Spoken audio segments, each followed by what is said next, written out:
अस्सलाम वालेकुम नाज़रीन, आप यूट्यूब चैनल देख रहे हैं। मैं इमरान खान। बहुत सारे लोगों ने उम्मीदें बांध ली हैं जनरल रिटायर फैद हमीद की गिरफ्तारी से या तहवील में लिए जाने से।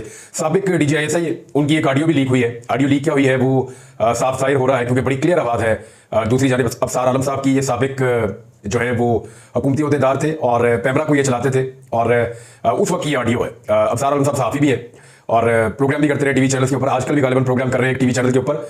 और इससे पहले जो है वो ये पैमरा के अंदर भी ड्यूटी कर चुके हैं मियां नवाज शरीफ साहब के दौर में। नवाज शरीफ साहब के बहुत करीब है और उस दौर में गालिबन इन्होंने रिकॉर्ड की थी फैज हमीद की ऑडियो। अब वो उस वक्त DGISI था तो उस वक्त तो ये नहीं हो सकता था, मुमकिन ही नहीं था वो इसको लीक करे उस वक्त। लेकिन अब जो है वो ये ऑडियो लीक हो गई है तो कभी ना कभी चीजें सामने आ जाती हैं। ऐसा नहीं है कि चीजें हमेशा छुपी रहती हैं या सामने नहीं आती, कभी ना कभी आ जाती है। लेकिन मुझे हैरत इस बात से हो रही है कि कैसा लहजा कैसा था। देखें, तमकनत कैसी थी। ताकत कैसी चीज होती है। ताकत इंसान को अंधा कर देती है। ताकत जो है वो एक ऐसी चीज है, यानी इंसान आपे से बाहर हो जाता है। मैं लहजा देखकर, बात करने का अंदाज देखकर, अफसार आलम अच्छे खासे दिलेर आदमी है, लेकिन अफसार आलम साहब जिस तरह उनके साथ बात करने पर मजबूर थे वो अब आपके सामने है। तो DGISI थे, वो उनके काम में मुदाखलत कर रहे थे और कह रहे थे जी वो लाइसेंस है जो बेचे गए हैं पहले गवर्नमेंट की जानिब से गालिबन बेचे गए होंगे और उनका एक काम आप नहीं कर रहे और आप हमारे काम करते भी नहीं है, लिहाजा जो है वो मैं आपको गिला कर रहा हूं। तो उस पर अफसार आलम साहब ने कहा नहीं ठीक है, उन्होंने कहा मैं ब्रिगेडियर बेचता हूं तो काम कर दे। तो ये तो जनाब इस मुल्क के अंदर चल रहा है कि DGISI चैनल चलाने के काम जो है वो बता रहे हैं। इसीलिए तो कहते हैं जो जिसका काम है उसको वो करना चाहिए।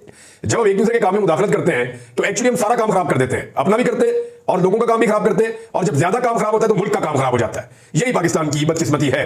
बहरहाल जनरल फैज की तहवील में लिए जाने के हवाले से कुछ लोगों ने उम्मीदें वाबस्ता कर दी हैं, तवक्कुआत बांध ली है कि शायद इसका नजला इमरान खान पर डल जाएगा या सोशल मीडिया पर डल जाएगा या पाकिस्तान तरीके इंसाफ के सोशल मीडिया के एक्टिविस्ट पर डल जाएगा या इस हुकूमत की मुखालिफ सहाफती आवाजों के ऊपर डल जाएगा, यानी हुकूमत के जो मुखालिफ सहाफी हैं उनके ऊपर नजला डाल दिया जाएगा। ये बहुत सारी उम्मीदें वाबस्ता कर दी गई है। लेकिन देखिए, मेरी ख्वाहिश ये है कि करप्शन के ऊपर तो चले जनरल फैज हमीद को पकड़ा गया है, करप्शन का मामला देख लेंगे, मिसकंडक्ट का मामला देख लेंगे, लेकिन मेरी ख्वाहिश ये है कि जो सियासी मामला में मुदाखलत है जनरल फैज हमीद की उसको जरूर देखा जाए। लेकिन मुझे शक है कि इस मामले को नहीं देखा जाएगा। उसकी वजह यह है कि जब सियासी मामला में मुदाखलत को देखा जाएगा और एक जर्नैल को सजा दी जाएगी कि आपने पाकिस्तान के अंदर फौज में रहते हुए सियासी मामला के अंदर मुदाखलत की है, तो फिर यह सिलसिला यहाँ रुकेगा नहीं। यानी इसकी सजा सिर्फ एक पॉलिटिकल पार्टी को नहीं मिल सकती, या आप इस जर्नैल को एक पॉलिटिकल पार्टी से नहीं जोड़ सकते, बल्कि ज्यादातर ये दूसरी पॉलिटिकल पार्टी से जुड़ जाएंगे। फिर तरीके लबैक के मामला खुल जाएंगे, फिर PMLN के बहुत सारे मामला खुल जाएंगे, फिर बाकी और पॉलिटिकल पार्टी उनके भी खुल जाएंगे, फजलुर रहमान साहब क्या कहते हैं वो मामला भी खुल जाएंगे, फिर पाकिस्तान तरीके इंसाफ के भी कुछ मामला खुल जाएंगे। तो बात बड़ी सीधी है कि तरीके इंसाफ ने कल्ले नहीं फंसना। अगर तो ये करना है तो इस समाज में सारे ही नंगे हैं, सारे के सारे फंस जाएंगे। लेकिन मेरे ख्याल में अगर इदारे सियासत में मुदाखलत ना करें तो ये पॉलिटिकल पार्टीज को भी कोई जरूरत नहीं है, वो भी अपनी सियासत करेंगी। अब पॉलिटिकल पार्टी की मजबूरी बन जाती है कि जनाब अब ये इतनी ज्यादा मुदाखलत कर रहे हैं, मुझे लगातार मार पड़ रही है, तो मैं क्यों ना थोड़ा ताल्लुक बना लूं कि मुझे मारना पड़े। मुझे अच्छी तरह याद है कि राणा सनाउल्लाह साहब थे पंजाब के वजीर कानून। उन्होंने एक बड़ी लॉजिकल बात की।